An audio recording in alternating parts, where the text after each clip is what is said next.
Hey everyone, I'm Jay Shear and welcome to Business Minds Coffee Chat. This is where remarkable people gather to share insights, lift and inspire, and deliver actionable content. You may have heard the saying, where words fail, music speaks.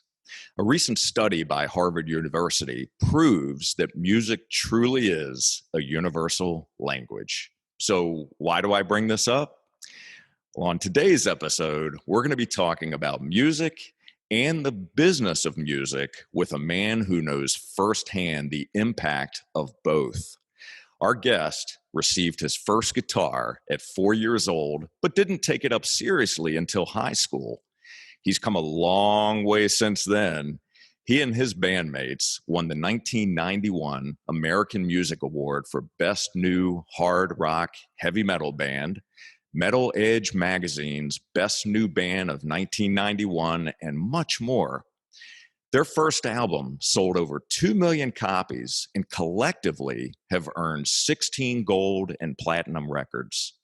Their songs have appeared in TV shows, movies, and video games, and their popular power ballad, Love of a Lifetime, has the honor of being the #1 wedding song. Please welcome guitar extraordinaire and founding member of American rock band FireHouse, Bill Leverty. Bill, great to see you. Hey, Jay, thanks so much for having me on your show. Absolutely, man. Well, I'm grateful for you being here today, and I'm super excited to dig in. So let's get right to it.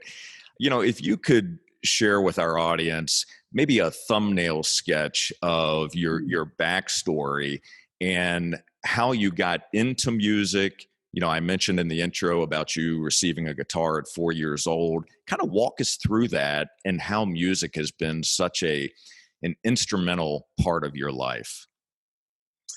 Well, I can try to break it down for you. It's the Cliff Notes version of it. When I graduated from high school, I went to college for 1 year.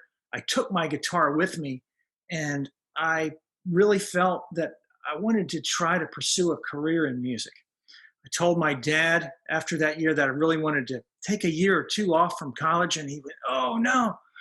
But he was supportive. He wasn't financially supportive, but he said, "I'll support you emotionally, but this is your life. You know, you're going to make these decisions, and if that's what you want to do, then that's what you're going to do." So I got a full-time job working in a grocery store called U-Crops here in Richmond, Virginia.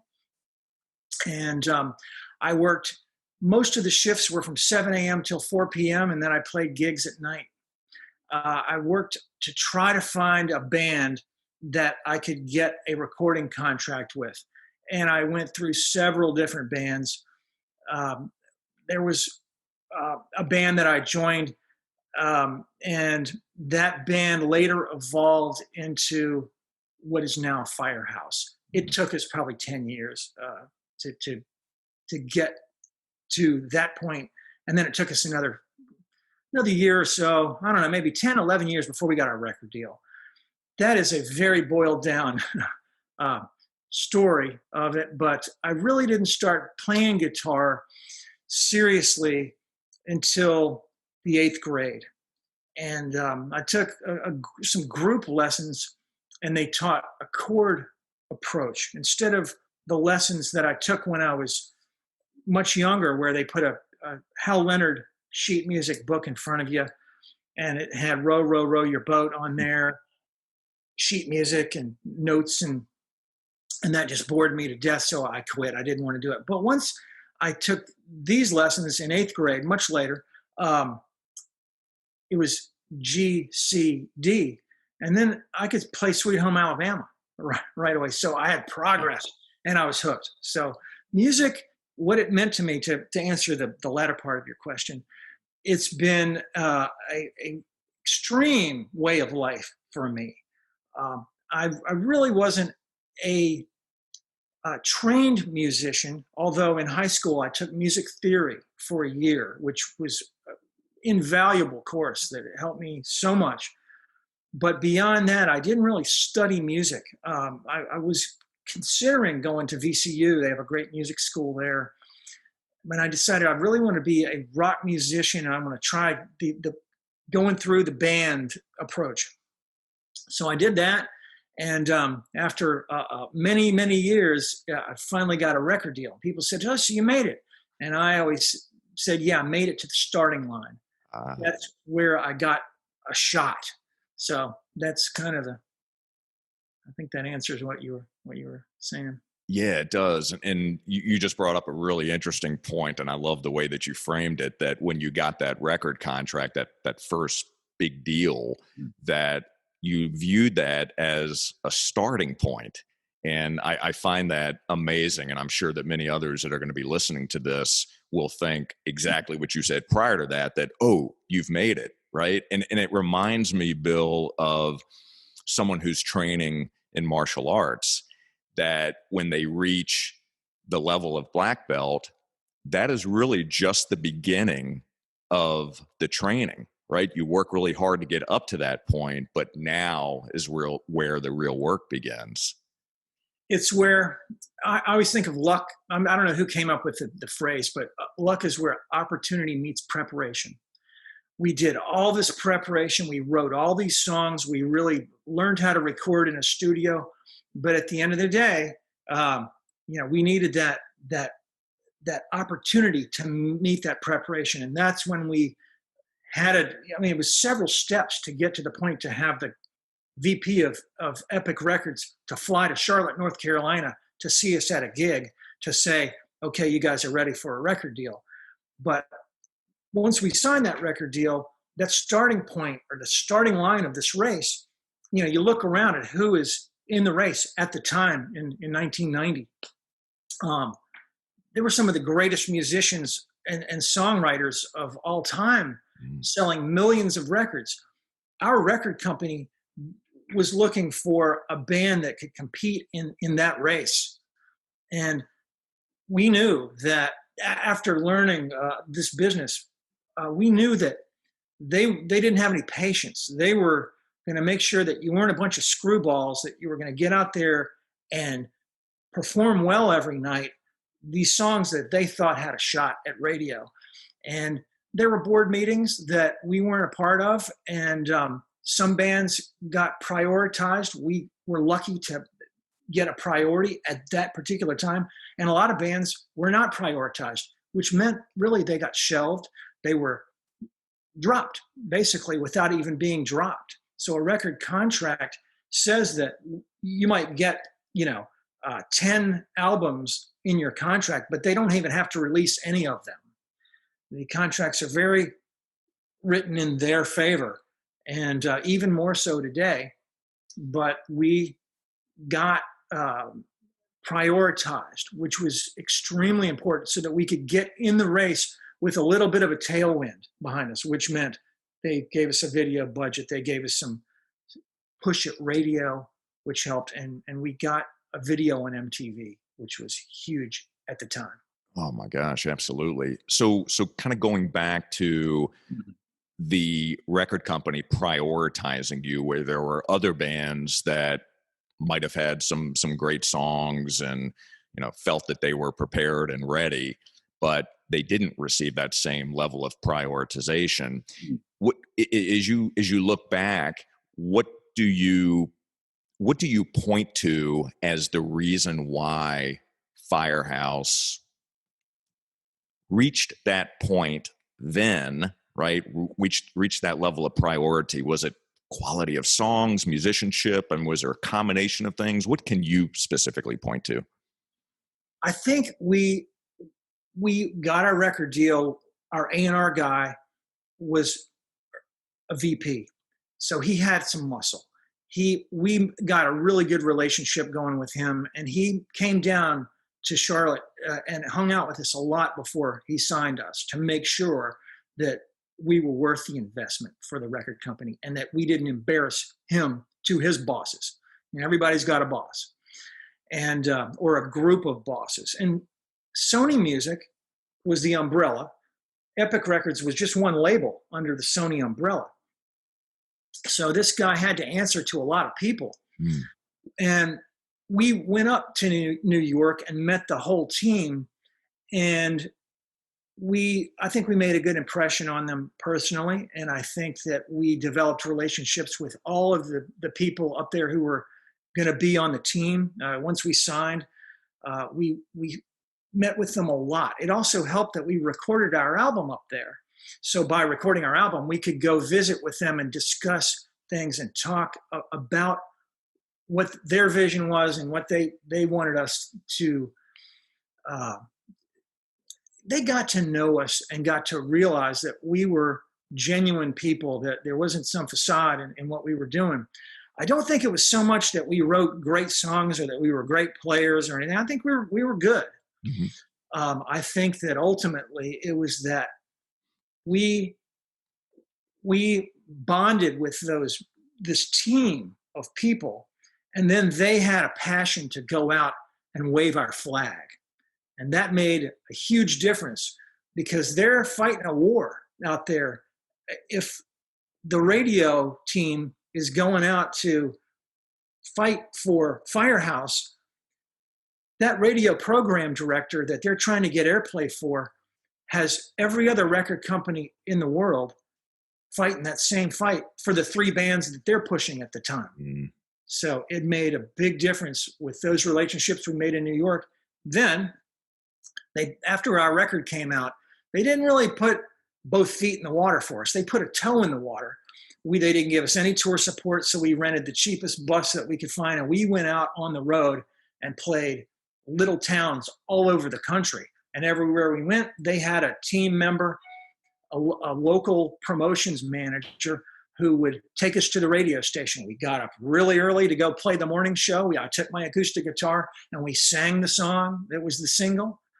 And radio station guys love that. So it kind of helps force them to play the song in rotation.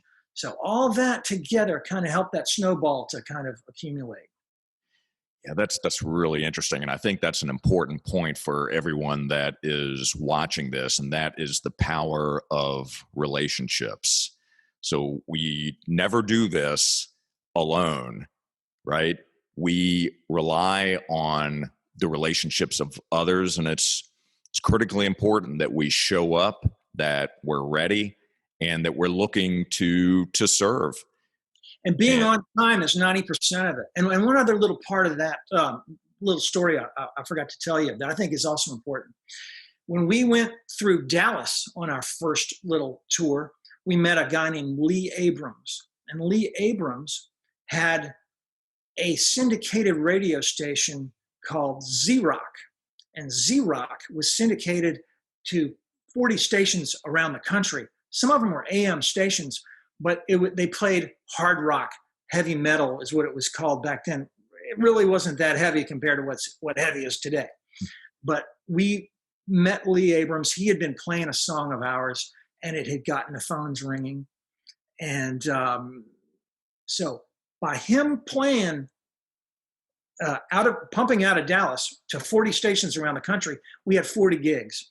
And in doing those 40 gigs around the country, we were able to go out and play our stuff well, and the record company could see these guys aren't a bunch of screwballs. They're sounding good every night. And when they leave town, we're seeing some results at the record store. So that helped them say, okay, we might have something here. Mm.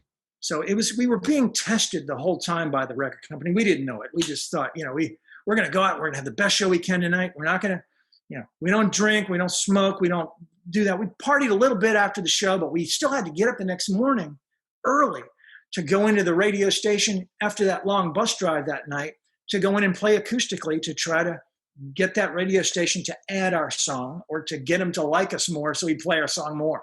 Mm. Well, so let me ask you this a bit about the makeup of the band and the mindset of the band. So in FireHouse, you had, was it 4 members total? 4. Okay, 4 members. So in a band like that, when you're embarking on the growth trajectory that you are, is it important that all 4 members share the same vision, the same goal, that same drive? Or if you have one person, and I'm just asking your opinion on this, if you have one person who's got that, who's just super driven, just knows exactly where we're going, can that be enough to inspire the rest of the band to get up every day, get out there and do it and win? I don't know, but I can only tell you that all 4 of us were very driven. I always felt that you got to have everybody in the band's got to be heading in the same direction musically and personally. And all 4 of us had the same kind of family upbringing where we had the same values and the same principles and the same amount of empathy, where we cared about each other. And we those types of things really were important for our band. I can't speak for other bands, but for us, we cared. We didn't, when we debated one another, it was always civil. It was very rare that it was a real argument or a fight, So I think that it is important, at least from the business that I have been with the partners that I've had, because you are a democracy in a band, unless it's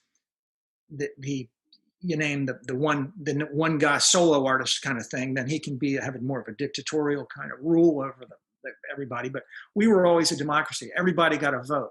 When there was a tie, we flipped a coin. It was the way that went. So having everybody having a say made it so that everybody felt that they were a part of putting the train tracks down in front of this train that was moving, and we could get the direction figured out as a group and not as a pair of us or an individual. So I think that is important for everybody's, happiness. If you're happy, things are good. If you're sad, business is tough.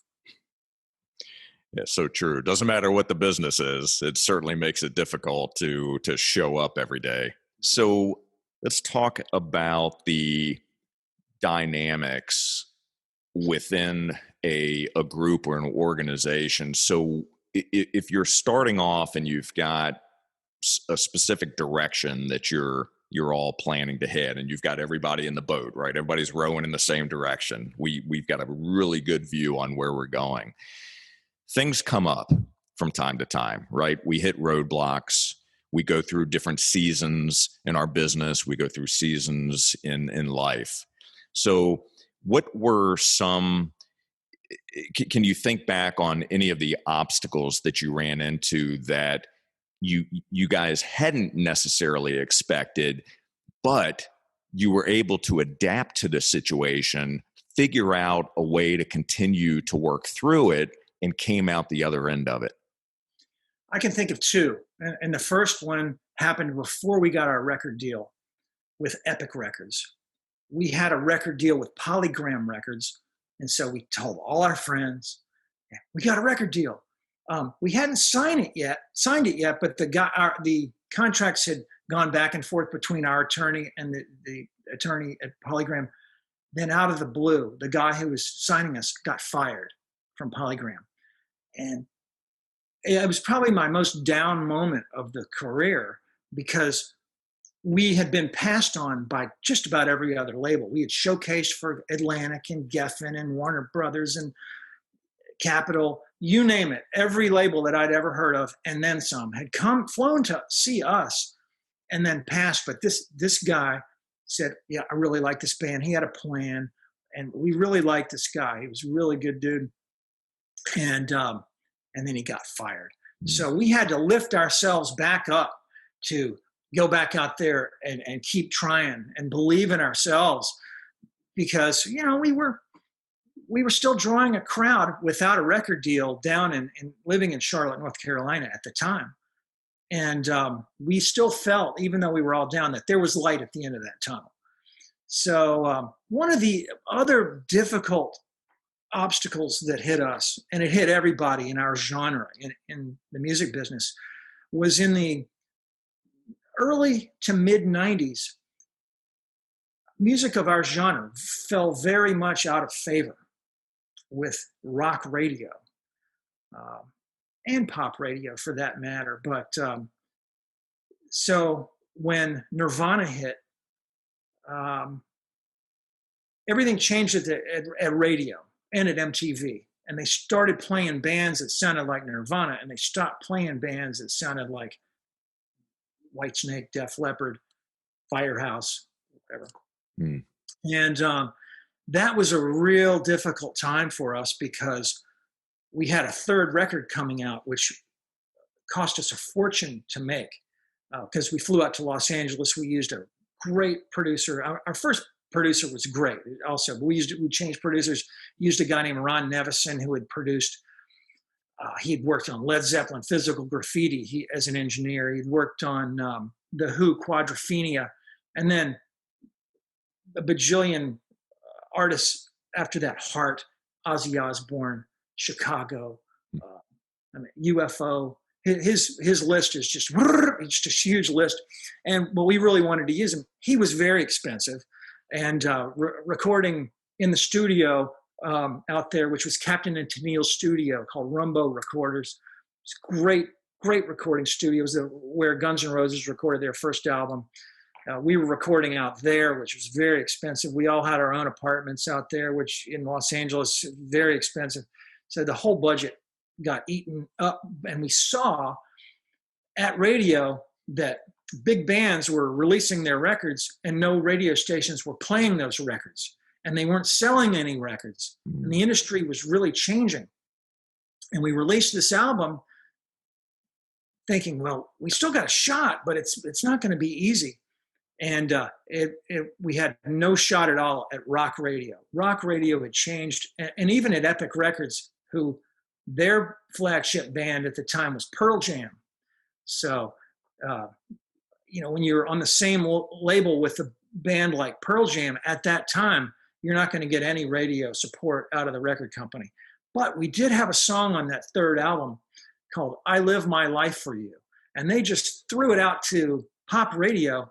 And the song went into the top 40. So we kind of lucked out and got a hit there, but we couldn't really get gigs in America.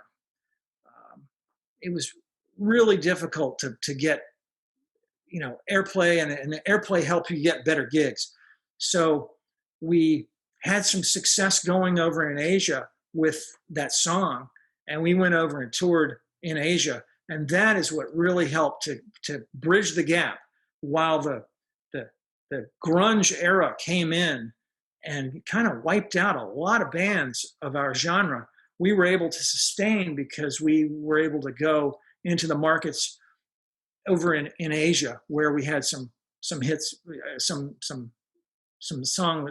was hitting over there. So that really helped. But it's a long way to go over to Asia, and it's difficult touring. In Indonesia, we played, we did several tours where we played 10 or 20 towns in Indonesia.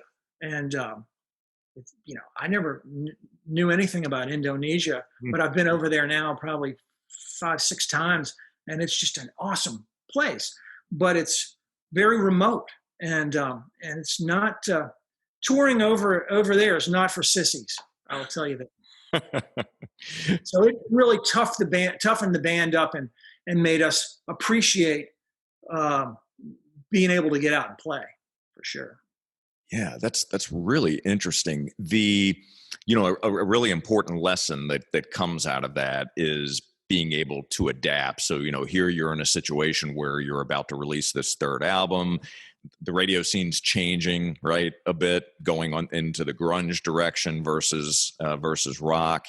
And, you have to figure out okay, what can we do here, right? There's always options. There's some sort of solution that we can look for. How can we adapt and continue this train moving in the right direction? So I love the fact that you guys were able to do that. Now, were you in the band involved in making those decisions, trying to figure out what can we do with this? Is this the record company making decisions? How does that work? The record company didn't give us any real promotion on that record, so they were kind of out of the equation. I We see. had a booking agent who was helping to find offers for us.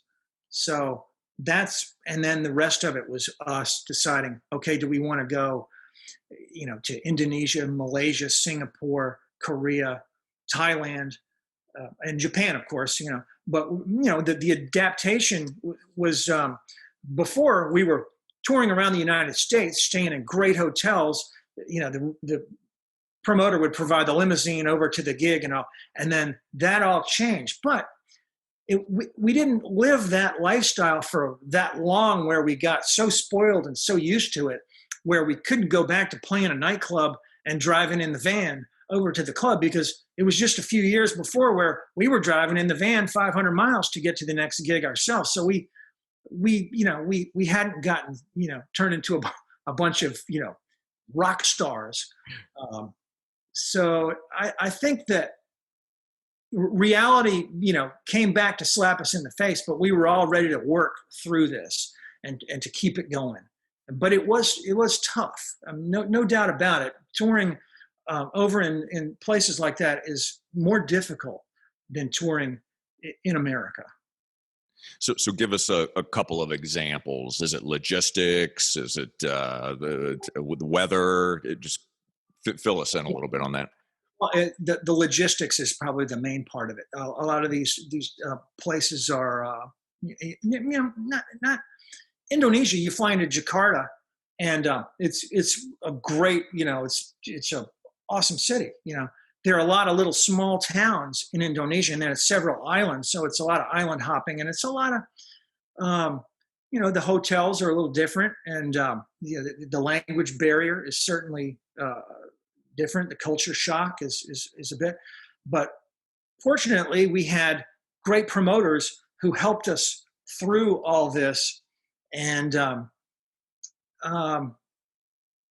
I don't know, you get your battery of inoculations before you go over there, and everybody still gets sick because the water kind of creeps into your food anyway. So you're up on stage sick, but we don't get days off. We got to go to work even when we're sick.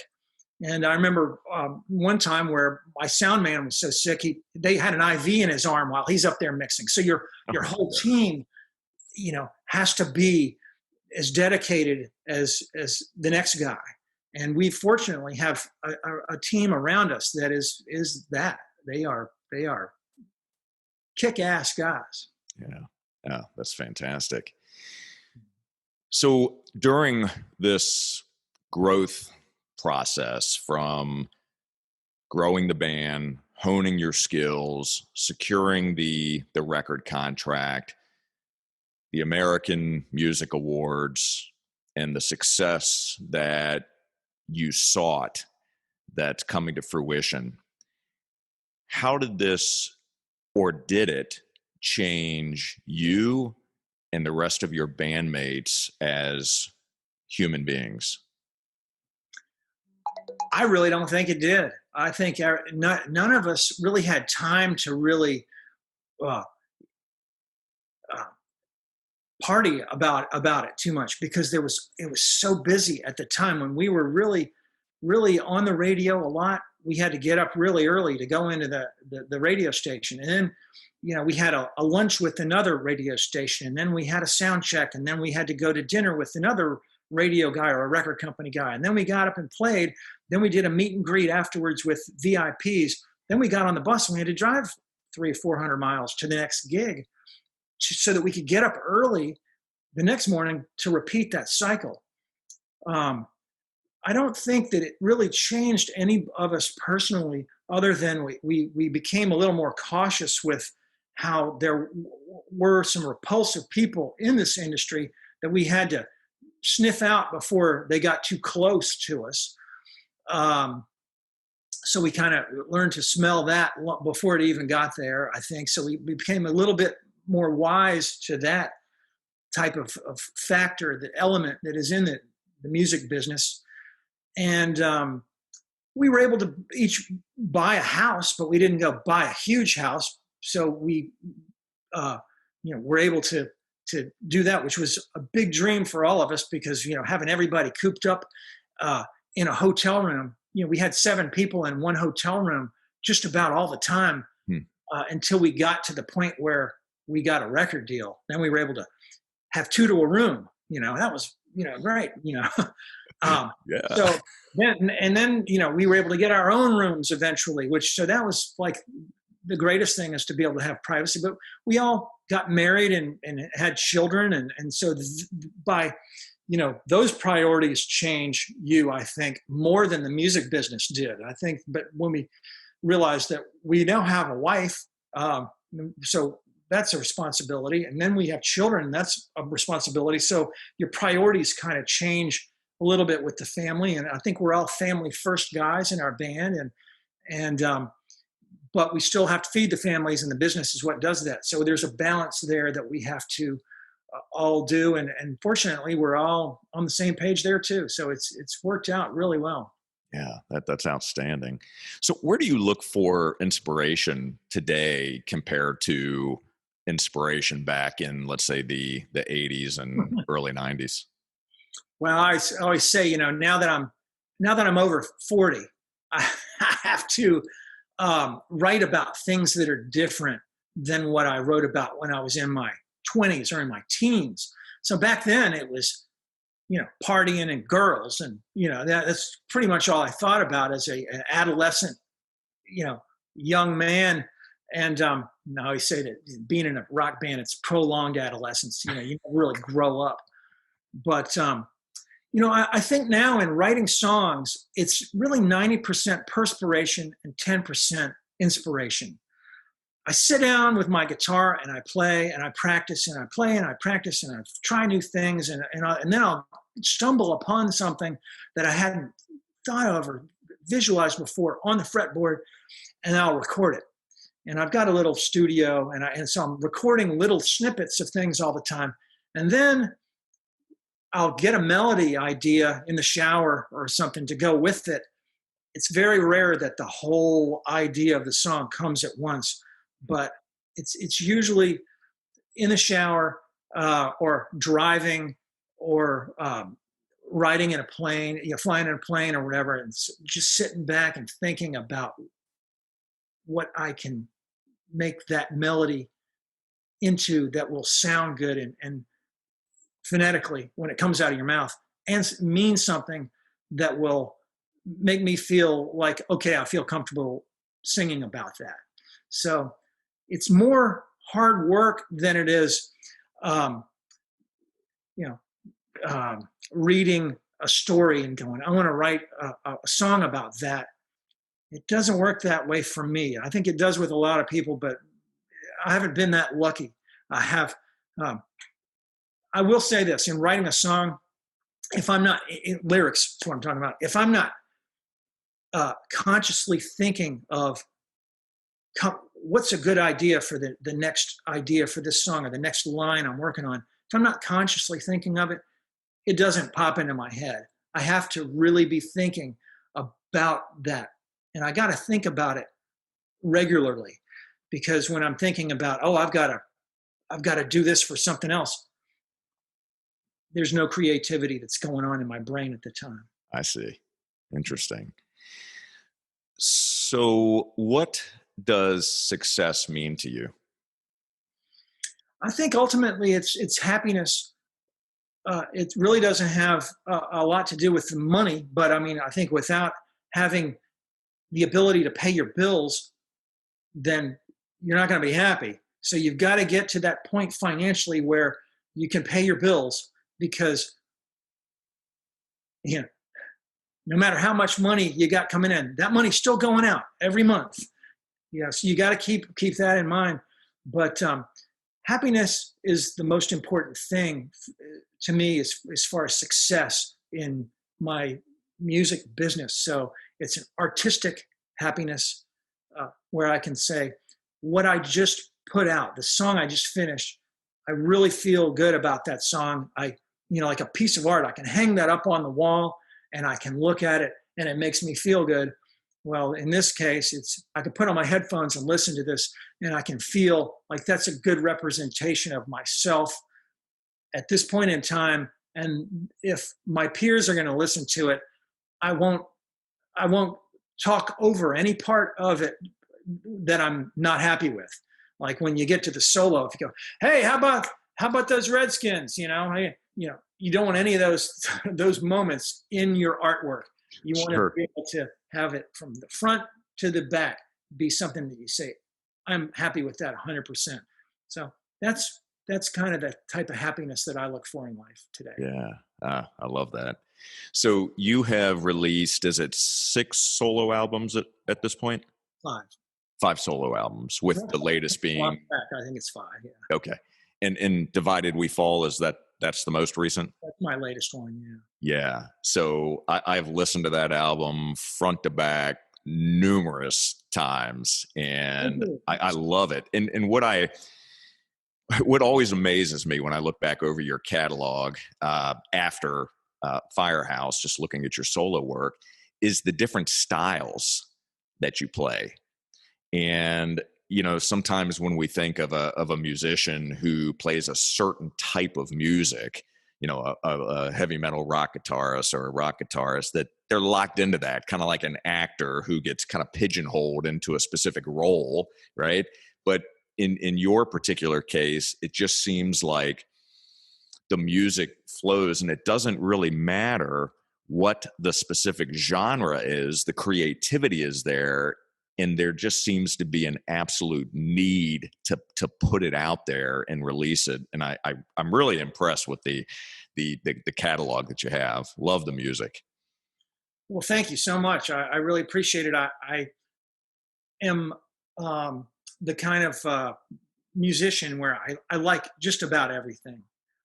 Um, and Firehouse allows, we allow each other to do just about everything, but we vote on the songs that get on Firehouse records. So I had a collection of songs over the years that didn't make it on Firehouse records for one reason or another. It just didn't really fit our style or whatever. The overall direction we were going in, which is melodic hard rock, is Firehouse. And I that's my favorite genre for sure. But I was influenced by Southern rock when I was growing up, and I still love Southern rock and blues, and I love blues, and I love bluegrass, and I love just a little bit of everything.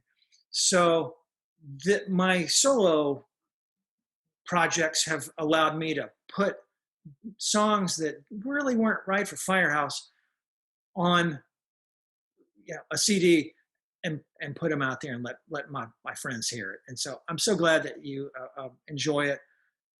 I did the first record, and it's called Wanderlust, and it was a little bit bluesier than Firehouse, so it didn't really, it was, with it being more bluesy, it was also an opportunity for me to sing a couple of songs.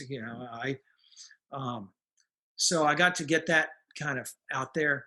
And the second record, I always wanted to do an instrumental record because I was always so inspired by these great instrumental guitar players that I grew up listening to and continue to listen to today. And so I wanted to put out an instrumental record. So I did that one. That was called Southern Exposure. Then I was bored, looking for something to do. And my brother suggested I record a couple of these old traditional songs from the Restoration era, from late 1800s, early 1900s, and I put that record out. It's called Deep South, and that was a lot of fun. I learned a lot about old music, and I dusted off a lot of my old instruments, and mandolin and banjo and some other old kind of instruments that I hadn't really played a lot. And then I put out a cover tunes record called Drive, and it's my favorite cover tunes that inspired me before I started playing guitar. Mm. Seriously, so before I was about 15. So it's all songs, kind of the 70s. A lot of them were number one songs, but I tried to make sure they weren't songs that had been covered a lot by other artists. And that led me to my latest record, which is called Divided We Fall. And with this approach, I released one song at a time, because now you can put out a song and it got on iTunes, or when there was an iTunes, or it gets on Spotify now, or whatever. You could release one song, tell all your friends, hey, I got this new song, and they would get to hear the song, and then you have time to write that next song before the steam came out of the engine, and you say, hey, I got this other song. You release that other song. So after 10 songs, I finished what was an album, and then I was able to press them up and release an album.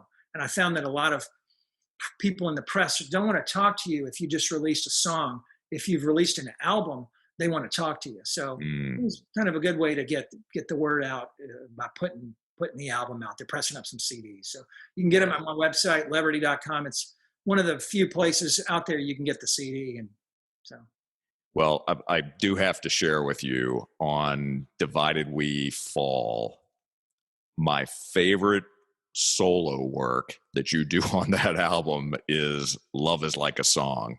Oh, thanks. I mean, what a smoking solo. It's great. And for those that are watching this interview, first of all, go out and buy this man's work. It's inspiring, and it's excellent musicianship.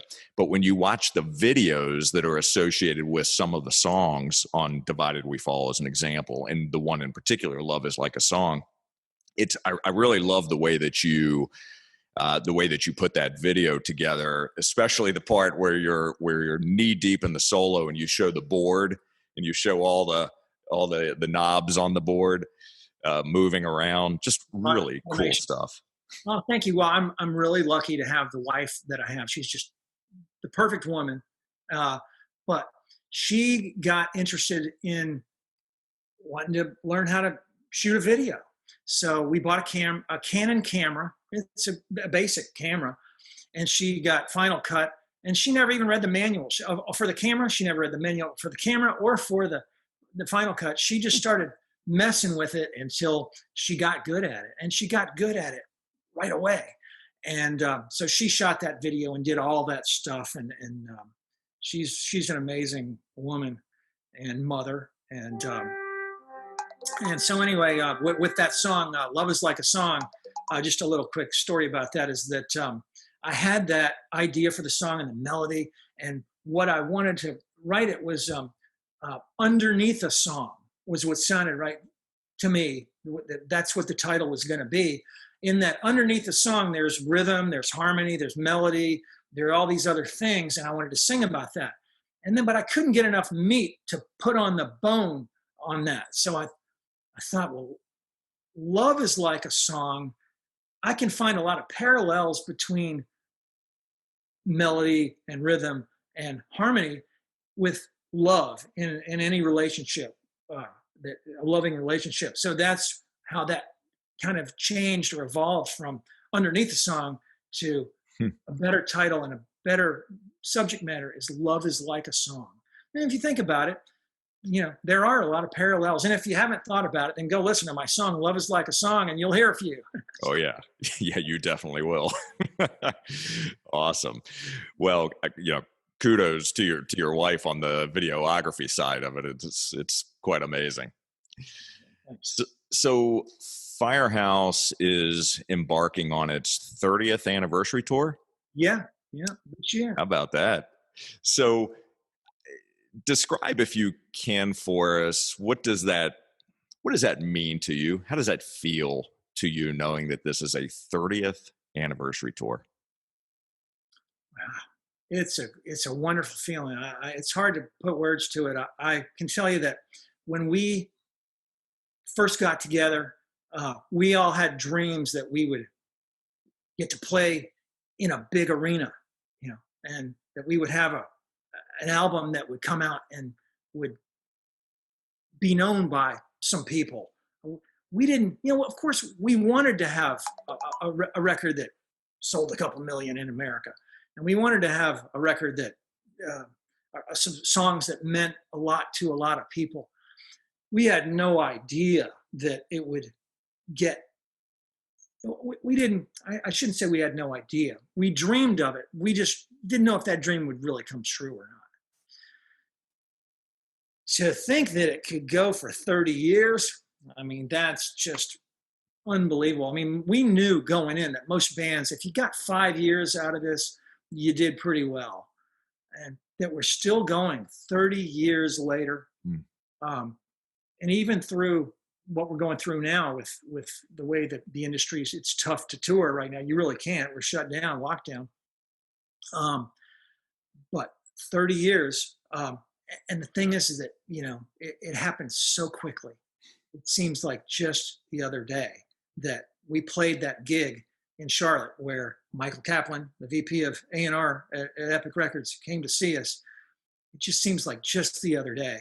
And it seems like just the other day that we won that American Music Award, and just the other day that we were playing our first big arena gig.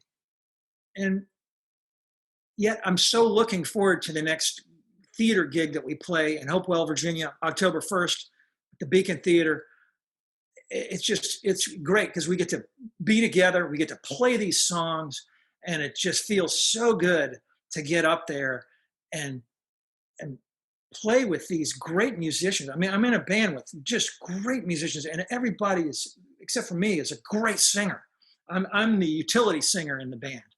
And so when that music is coming out of the PA and we're all in tune and we're all playing together, it's just such a great feeling to know that it's 30 years that we've been doing it. It's just, I never thought that we'd have this kind of longevity. I always hoped for it, but this is just awesome. And we owe it all to our fans who have stuck with us the whole time. And we've always tried to make music, make albums that were in that direction of melodic hard rock. We spread our wings a little bit in that, but we always try to make it so that when our fans would buy our music or come to see us, they'd know that they would get what they were going to get was FireHouse, and that we weren't going to change. We were going to keep the quality as high as we could possibly do it, and that was. So we've got kind of a bond with our fans because they've kept us going this far, and we owe it to them every night to sound as good as we possibly can. Beautiful. Making magic. So how has your audience changed throughout the years? Or has it? It has in some ways. One of the great things is that we see generations showing up. So we've seen the parents, the grandparents, and the kids in some of the shows that we're doing. As we get a little bit older, we play some casinos, which are, when I first heard about casinos, I was like, well, that sounds pretty cool. Now they're great because a couple will love to make a weekend out of going to a casino to see these venues that they have in these casinos are wonderful too. And they got great PA. It's a great experience for a listening experience, for a concert experience. So we're getting to do more of those kinds of gigs. And, as we get older, our audience gets older, but it's great when they bring their kids, and it's great when their grandparents there too. They're still, it amazes me how much energy our fans have, because they, a lot of these venues are general admission type of standing room only throughout the venue, and people stand up the whole show. And, maybe there were 2 opening bands before. And so our audience is tough, and they're into it. So it's very few shows where we go where it's everybody seated. We play a lot of theaters where there are, and some bigger venues where we're on a package where we'll play where there are seats everywhere. But we play a lot of clubs and stuff, bigger clubs, I should say, and theaters where the floor is open, and they're up there doing this still, So I'm like, wow, we're all still young. Oh, It's great. yeah. It keeps you alive, doesn't it? Yeah. That's awesome. So, has the pandemic impacted the upcoming tour? Are there shows that you had scheduled that you're not able to fulfill now? Yeah, it really has. And we hadn't played since March, um, except for one show. We had a private show that we were hired to play in the Milwaukee area. And that was about maybe 3 weeks ago. And we got to play that show. And it was just wonderful. It was a venue that held maybe 300 people, and there were 70 people in there. So normally we'd be going, wow, nobody showed up. But that's all that they were allowed to have. And they were so appreciative, and so were we. Because we hadn't played in so long, and everybody did their homework and had got we I thought we sounded really good that night too. And a lot of it was the passion, because we were just dying to get out there and play. But yeah, a lot of our shows from March, they weren't canceled, they were just moved to 2021. Hmm. So the same month, like all our July shows, I'd say most of them were just moved to July 2021. The same weekend, third weekend of July 2020 is now looking like the third weekend of 2021 on our schedule. And we have a booking agent, great booking agency in Minneapolis that they're called ARM. They take care of all that stuff for us. But they're fighting with it too, because buyers, I say buyers, but the promoters are really concerned about booking anything right now, because they don't know if the governor of their state is going to allow it or not, Right. what it's going to look like in opening it back up. But a lot of these guys, this is what they do. They're promoters, and they've got to do shows. And so we have great relationships with those guys. Like I was talking about before with the record companies, all the promoters that we work with, most of them we've worked with for 20 years. Hmm. And some of them 30 years. And so we go back with the history. They know us, and we're friends. And so they're hurting quite a bit too. So it's been a real challenge in this industry. A lot of these places, I'm hoping that they will survive, because it's a definite ripple effect throughout the whole industry. When the smaller venues suffer, it goes through the whole industry all the way up to the top, because they're all kind of interconnected. Yeah. Yeah. No question about it. Well, it is certainly impacting every industry. And it's, we're very fortunate that there are dates coming up that you will be able to play. And that's a good thing, right? Because we want people to be able to come out and enjoy and feel that positivity and the excitement of being in an audience listening to you guys play. We need that more than ever right now. Uh, yeah, absolutely. Yeah. So let me ask you, what message would you like to leave our audience with? Hmm. I could say that what has worked for me in life is what we talked about earlier: showing up on time. Actually, show up a little early. It doesn't hurt, Yeah, and put the smile on your face. Make people feel comfortable. Uh, don't sweat the small stuff. Um, in other words, when adversity comes your way, think about it as, is this a little thing, a medium thing, or a big thing? Most of the things that you think right away are big things, you can put in the little thing category. Hmm. At the very least, you can put them in the medium thing. Try to prioritize what you do in getting the most important things done first, and try not to waste time. So that's my advice message. My other message overall is that I'm just so grateful to be able to be in a business that it's been difficult for myself and for everybody. But um, again, the fans out there who support music are so appreciated. And I can't thank you enough for giving me a career this long. And I'm hoping that we can go for another 30 years. It would be just awesome. But without you, we wouldn't be able to. So thanks, and thanks for sticking with us. Hmm. That's it. Beautifully said. So, Bill, where can our audience go to engage with you? You mentioned your website, but in terms of being able to purchase your music, see the latest news, kind of keep track of what's happening with your current tour and all the amazing things that you and your bandmates are doing. Well, thank you. Yeah, my website is leverty.com, and it's got all my little social media little tags on there, so you can join with me there. That'd be great. Firehouse's website is firehousemusic.com. We tried for firehouse.com back in the day, but the fire department already got that one, so they were there first. So it's firehousemusic.com, and that has all our tour dates and everything on there as well. So thank you. Thank you so much. Perfect. Well, we will link to each of those on the show notes. And Bill, thank you so very much for joining us today on Business Minds Coffee Chat. I greatly appreciate it. Enjoyed this conversation, as I know everyone else will. And I'm grateful for you being here. Thank you. Thank you, Jay. It was a pleasure. Absolutely. And for the rest of you, thank you very much for watching. And if you found value in this episode, you know what to do. Go ahead and like and share with your friends.